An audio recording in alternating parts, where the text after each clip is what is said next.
Well, today I'm going to have a very exciting topic to share to everyone to help you save more tax in this case. My name is Sandy. I'm an insurance and private equity advisor. Welcome to my Real Money, Real Talk channel. And I am Gina. So today, I don't know about you, but a lot of us has been working from home in 2020 because of these unprecedented times. And today we're gonna be talking about how you can claim working from home expenses in your income tax return, and we'll have Sandy tell us about more.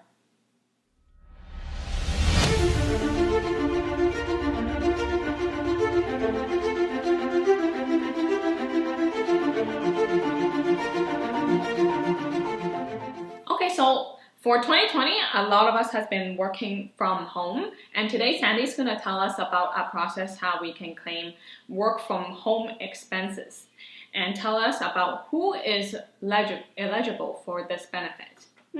So the Canada Revenue Agency has set out a specific criteria that you do have to meet all of them in order to qualify, allow you to be able to write off the home expenses to reduce your tax liability overall. So let me just introduce those ones. First of all, you need to work from home due to the COVID in 2020 or was being specifically required by employer for you to work from home. And you need to work from home more than 50% of the time for a period of at least 4 consecutive weeks in 2020. And you also must complete and sign a form T2200S or a form T2200 from your employer. And also, the last but not least is the expenses are actually used directly in your work during the period.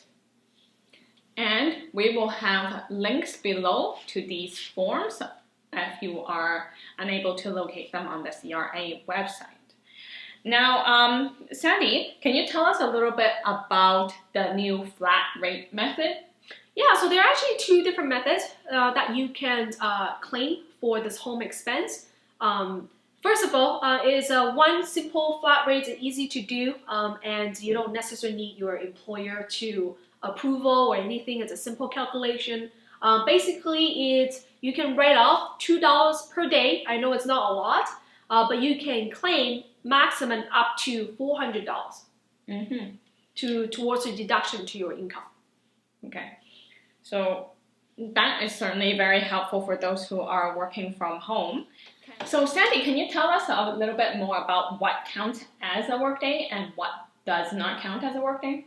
Yeah, so there's a specific definition what counts towards workdays, what don't. First of all, what counts to workday is you have to, these are the days that you work full-time hours from home or work days that you work part-time hours from home. So things that don't count for work days that including such as days off, right? Your Saturday and Sunday, your vacation days, your leave of absence days, and also your sick leave days. Those ones do not count towards your work days. So for those who's not using the flat rate method and you want to do the calculation of expenses, what can you actually claim as a home office expense? Yeah, so if your employers allow you to, they're actually approved because you're working majority of times from home because that specific reason either they require you or because of due to COVID situation, you actually be able to claim more than maximum $400. That one is just an easy method for you to deduct, right? That without any approval from the employer. So you qualify for what the CRA criteria. Now, what if you want to claim the details, right? What if your actually expenses is way more than $400 and you still want to ensure to claim those ones to lower your tax? So first of all, electricity, heat, water, home internet access fees. These one you can claim for work home or workspace in the home expensive. The maintenance, such as like cleaning, light bulbs, these ones. Home insurance, a percentage, right? But this is specifically for commission employees only, what I know. Property taxes, again, for commission employees only. Maybe other expenses that rent or whatever you actually need to do in order to do your work. So those one can be potentially claimed for expenses, okay? But what I will recommend is, again, to ensure to go over this one with your accountant, what you can actually, put it down the numbers. On top of that one, you also need your employers to approve these expenses in order for you to write it. Mm-hmm. Okay. Now, last but not least, can you tell us how you can determine the employment use of our workspace? What is considered as a workspace? Yeah, so it could be anywhere at your home. However, you want to consider the size of your home, the workspace that you're actually using specifically for work, the types of workspace as well too, and the hours per week that you're using this space specifically for the work in order to determine the employment use of workspace.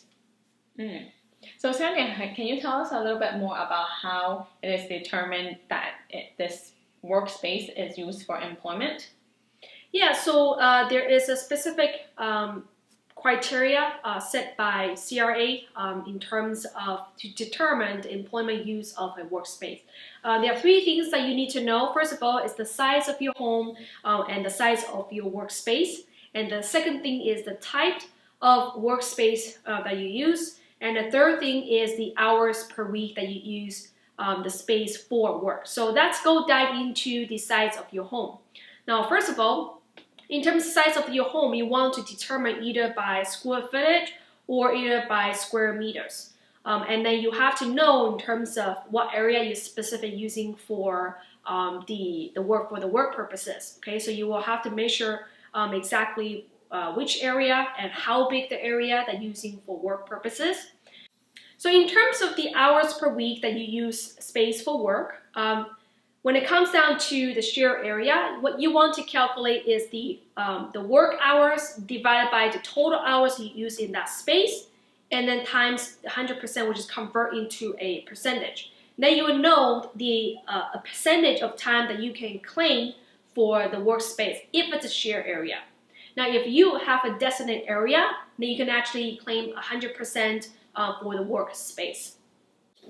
So certainly today I have learned some great things, and this is a very informative video. So if you didn't know that you can claim home office expense due to working from home due to COVID-19, please share and like this video and tell your friends about it. We will include links to the CRA so you can follow along and see which forms you would need to fill out and complete. Be sure to check with your accountant if you have any questions about claiming any home office expenses. And we look forward to seeing you next week in our future videos.